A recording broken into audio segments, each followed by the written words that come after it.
The future of the running back position is in a great spot for Texas A&M thanks to this 2026 recruit.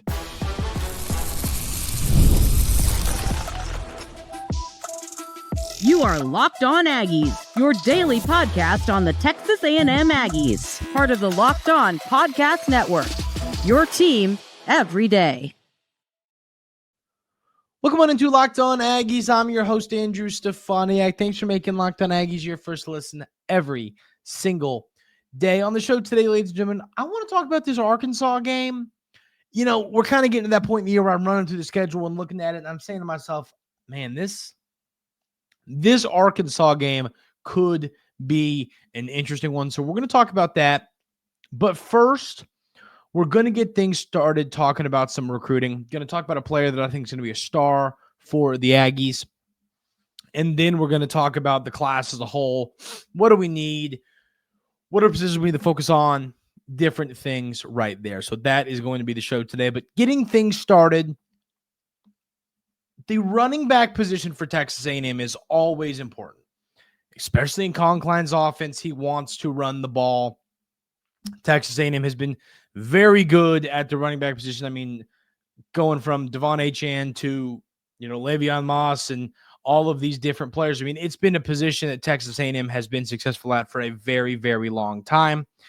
And the two players that the Aggies brought in via the 2025 class are going to play a role in this, one being DeAndre Tiger Ryden, who had him on the show before, and the other being Jamarion Morrow, another kid who I think has a good career ahead of him. But the player I want to highlight today is Texas A&M's 2026 running back commit, and that is Jonathan Hatton Jr.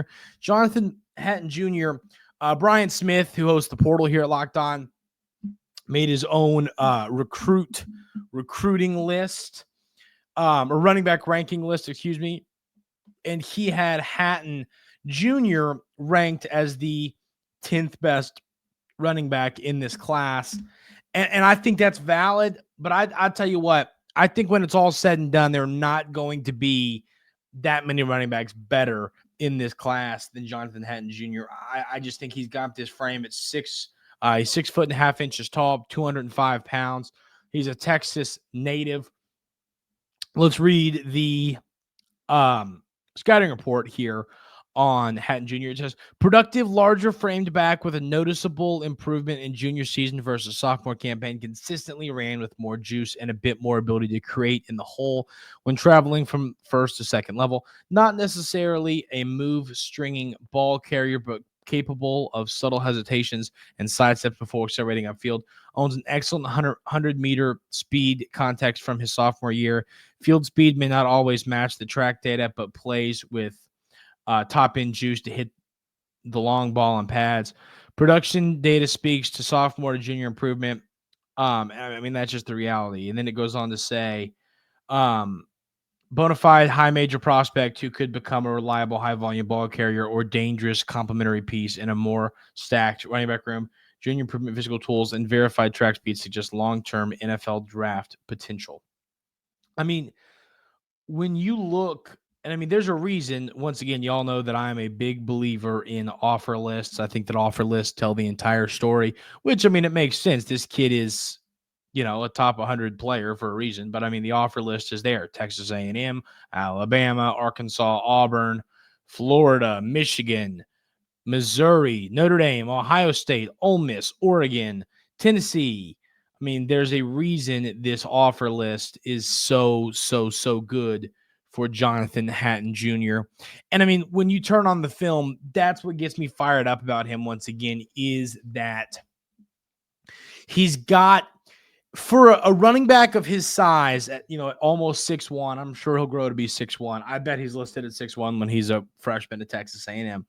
For a running back at his height and his weight to be able to move that quick, I do agree the shiftiness isn't there, but I mean, a running back of his size, you want him going that way, not like this. You want him going straight. You want him running straight because he's powerful. Every step he takes, he's just building momentum. And if you get in his way, I mean, it's like Derrick Henry stuff. Obviously, Derrick Henry is a lot taller than that, but and bigger than that. I'm just saying Derrick Henry, it's a style of running. And I think that it's a style of running that Hatton Jr. is going to thrive on during his time at Texas A&M. So yeah, I get more and more excited about this kid when every time I see his film turn on. And we all believe that the running back position is in a pretty good spot right now with the two guys that are freshmen. You didn't have a running back in that class before, which is a little scary, knowing Moss and Daniels will be gone eventually. Reuben Owens, you got to figure he'll be gone at some point, and then you're going to kind of have these guys. But I just Hatton Jr., this kid is going to be an absolute star for the Aggies. I don't know if I don't really see him as an every down back. He can catch the football. He's put that on film. But yeah, it says that not asked to catch many passes. He's not. That's not a big part of his game. I believe he could develop to it, but I don't see him being a 3-down guy. I think if he's going to be the straight running back for the Aggies, he's a first and second down player. When you get into the third and if it's 3rd and 2, he'll be out there. But I'm saying 3rd and 4, 5, 6, you're probably going to have another running back out there to catch passes and get upfield. So I really love this addition for the Texas A&M coaching staff, because you look at the film on him and it's very evident that he's going to be special. He's not going to have any trouble adjusting to the speed of the college game, in my opinion. I think that he's going to quickly be able to, and that's part of being, almost 6'1" and 205 pounds. It's not going to be tough for him to just barrel through people's face. And, that's the key. A running back of his size, you need to be able to run through somebody's face. And he's able to do that. As Beast Mode said, you want to run through face. And that's the type of running back that Hatton is. And once again, he is ranked as the 100 in the composite rankings. He's the 78th overall player. 24/7 Sports has him as the 119th overall player. And actually, I've talked to Brian Smith about Hatton Jr. He really likes Jonathan Hatton Jr. Thinks he's a great player. He, though, honestly has him ranked a little bit lower than these other places. The 24/7 Sports, even having him ranked 119th overall, they have him as the 8th best running back. And then the composite rankings have Hatton Jr. as the 5th best running back in this class. So I think that he is going to get early playing time, because I think that he has the frame to come in and get early playing time, which is something, you kind of need to succeed. If you want to come and play early, you've got to have the frame to be able to do it. And I think that he has it. He has the frame to be able to come in there and do that. So I don't, knowing that they brought in 2 running backs in last year's class, I kind of think that Hatton Jr. will be the only running back that the coaching staff brings in this recruiting class. I don't know why they would go and get, I don't think they'll go and get somebody else. I feel pretty good about him being the guy there, but I like this type of running back. I think that he's a great player to have. I think that he has the frame to come out and just be, once again, an absolute steamroller for this football team. And I like everything about Hatton Jr. I think he's going to be a very, very special player for the Aggies. I feel extremely confident in his upside. So, when you look at the film, it's clear that the SEC won't be a massive adjustment like it is for some players. Sometimes the SEC for some of these guys is a bit of a tough adjustment, obviously, for high school players. I don't think it's going to be that type of adjustment for Hatton Jr. And I mean, it reminds you almost a little bit of Le'Veon Moss. I mean, Le'Veon Moss was listed at 6 foot, 190 pounds out of high school. What's he listed at on the roster now? Now I'm curious to that.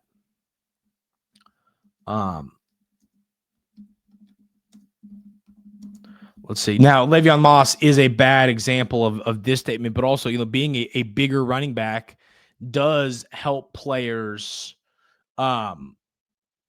Does sometimes help play. Yeah, he's listed at 6 foot 210 now. So I mean, this kid's playing at the weight that Le'Veon Moss is playing at right now, or similar weight. And so I think he's going to come in and have an impact early on, which does playing at that weight it helps running backs stay healthy, which is great to see. Want to talk about the rest of this recruiting class?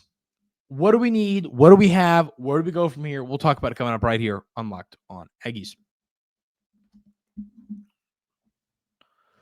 But first, I want to tell you about our friends over at FanDuel. The NBA playoffs are in full swing, and every night delivers highlight-worthy performances, major momentum shifts, and can't miss moments, whether it's a game-winning shot or a breakout player. There's never been a better time to get in on the action. FanDuel makes it easy to stay in the game before tip off and live. With player props, performance trends, and same-game parlays, fans have more ways than ever to play smart and win big.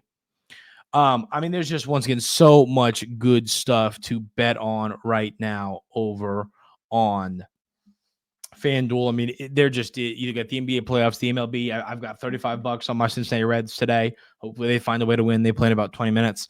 A lot of fun stuff to bet on over on FanDuel right now.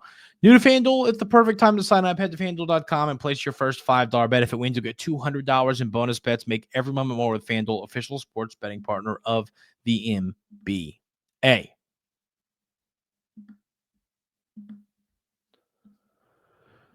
So right now, Texas A&M's recruiting class is currently sitting at a spot where you have a solid number of commits at this point in the year. I talk about this.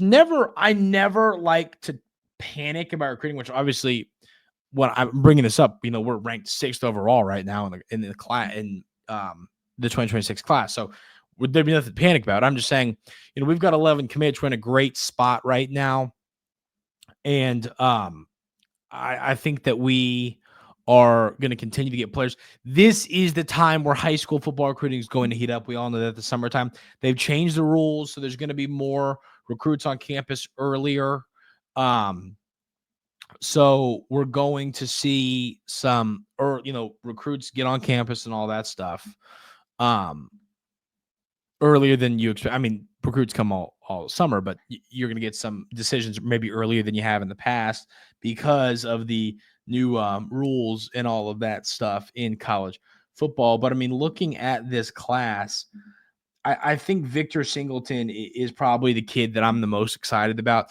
And I mean, I don't think it's too crazy for me to explain to y'all why. I mean, we know the issues that Texas A&M has had in the secondary. Oh, also want to talk about the baseball game is going on right now, and the Aggies are up 8-0. And they're up 8-0. It'd be really cool if they could find a way to get out of this with a run rule, because that would help save some pitching. It was also good to see Jace hit a homer, knowing the struggles he had down against Georgia. They talked about that a lot on the broadcast, so that was great to see. But to continue on with this conversation, we'll talk about what's going on with that tomorrow, what's going on in the SEC baseball tournament tomorrow. But looking at Victor Singleton, I think that he's a guy that can come in and play right away. He's just got the frame, and he's got everything necessary to be a stud. He's going to have to put on some muscle at 160 pounds, but at that 5'11" frame, when you watch him play, it's clear how good he's going to be. He breaks up passes at a high level. Kid's going to be a star. And I mean, I talked to Brian Smith recently. As y'all know, I mean, that was a show that I had the other day. We talked about this. When was the show? 2 weeks ago, maybe. And we talked about the high school recruiting class, and we talked about the defensive line. And I mean, Brian talked about how defensive line should never, ever, ever be a concern at Texas A&M. But right now, and obviously we've got some edge rushers. You've got some guys in Moala at 6'4", 225. You've got Jordan Carter at 6'4", 235. You've got Jermaine Kinsler at 6'7", 260. You've got some defensive line. But I'm still waiting on the big, bruising, ugly, massive defensive linemen in the middle. We need more of those guys. And I think that you're going to find that this coaching staff is going to go get them some big players like that. This defensive line needs some big dudes. I mean, this defensive line class in the 2025 class, I think is going to be special. I think it's going to be really, really good. But, I mean, we've talked about it. Even on the roster this season, the big concern we have right now has to be the interior of the defensive line. So I think Texas A&M needs to go and add some more players in this recruiting class at that position. I want to see that happen. I want to see some more players there. Another position that I think is going to be interesting, probably you'd have to say, is quarterback. I mean, Helman Kasuga's already committed. I mean, do they go get another quarterback? What's going to happen there? Obviously, Texas A&M is, showing interest in other quarterbacks. And then, if that happens, does Kasuga stick around? We'll see. I mean, Kasuga's ranked as the 17th best quarterback in the country. And it's just going to be interesting to see what ends up happening at that position. I mean, we saw last cycle, you had Huson Longstreet committed forever and ever and ever. And then he, of course, flips, and then you kind of bring in some other guys, and we'll see what happens. Could there be some movement at the quarterback position? I think for sure, without question, there could be some movement at the quarterback position ahead of next season. So, I mean, ahead of this recruiting cycle. So we'll see. I'm not entirely sure what's going to happen there. I like Kasuga a lot. I don't want to say that as if to say I don't like Kasuga, because I do like Kasuga. I think he's a good quarterback, but I'm just saying I know that the coaching staff is interested in some other players, and we'll kind of see how that shapes out. But interior of the defensive line, the edge rushers, they've already got a couple, and they've got a couple talented guys. But the big, massive interior defensive linemen are something that needs to be monitored, because I think that you need to go get some more players at that position in this recruiting class. We need more big, massive defensive linemen. So we will see what they end up going to get there. Want to talk about a game that has kind of I saw it as an easy win for a while, and now I'm starting to go, this thing could get a little interesting. And I'll tell you what game that is coming up right here on Locked On Aggies.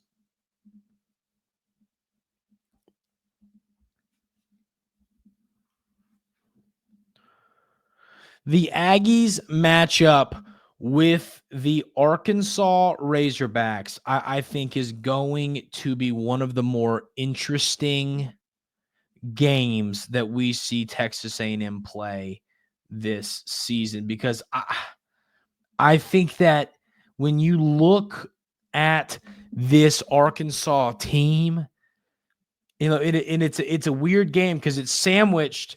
It's the start of 3 straight road games. There's obviously going to be a bye between the LSU and the Missouri game, but it's the start of 3 straight road games, and it's after that Florida game. And, I mean, I've talked about it. I think that Taylon Green is a really, really talented quarterback. I mean, I think that he is going to have a pretty darn good season. And, I mean, obviously there are some concerns at the roster as a whole for Arkansas. But they've got a good quarterback, a quarterback that on any given Saturday can go beat anybody. He has a good game. The Hogs can beat anybody in college football because he's that good of a quarterback. They're talking about, could Taylon Green be a first-round type of talent? And I'm just telling you, when you look at the road games, this Arkansas game is probably the one that we're all writing down as, hey, you know what? That's a win. We're good. I don't think anyone's saying that about Notre Dame or about LSU or Missouri or Texas. I mean, I don't think anybody is saying that about those games. But this Arkansas game is going – so that's probably the one where people are like, you know what? I think we're going to win that Arkansas game. Do I think right now, if I was predicting who's going to win that game, would I take Texas A&M? Of course, yes, I would take Texas A&M to win that game. But I'm just telling y'all, and this is why I've talked to some folks that do have their fair share of concerns with Texas A&M this year, and I've talked to people and go, man, Texas A&M, they could win 10 games, make the playoff, but they could also win 6 games. And I mean, again, that game, like that Arkansas game, is a type of game that if you don't play well, it could make it very, very, very challenging for the Aggies to have a good season. I mean, you have to, it's a must-win game. You can't lose that game. The problem is when you're trying to make college football playoff, that means that you have, you 10 must-win games because you got to win 10 games. So, but I mean, that's one, you got no shot in the world to make the playoff if you lose to Arkansas. But I just think that game might end up being a hair tougher than folks are making it out to sound. I mean, once again, Arkansas has, I think, a solid coaching staff. I do. I know some don't agree, but I think that I like their coaching staff, and I think they got a great quarterback. And I think those two things combined together can make it tough to go beat them on the road, especially coming off that Florida game, which will be an important one, and right before the LSU game, which once again is going to be one of the pivotal make or break games on the schedule for the Aggies. So I'm telling y'all, if there's one game that I'm starting to go, this could be a little more stressful than a lot of people are thinking, it would probably have to be that Arkansas game. That's going to do it for today's episode of Locked On Aggies. Hey, obviously I'm finishing this up at this baseball game. Hopefully the Aggies are going to be able to find a way to get a couple more runs and get out of this game and save a little bit of pitching. That would be really, really ideal. We will see, of course, what happens there. Prager's been really good so far, but we'll just have to see. Got to find a way to save some pitching if you can. It'd be great if you could get him out of there early and save some bullpen guys. The key to this, win and save pitching. If you can do those things, it will be huge as this team tries to make a push to win this SEC tournament and make it into the postseason. If you haven't already hit that subscribe button on YouTube, leave a 5-star review wherever you listen on podcast platforms. All of those things help me out a ton and help the show out a ton. Hope everyone has a great rest of their Wednesday. We'll see you tomorrow on Thursday right here on Locked On Aggies.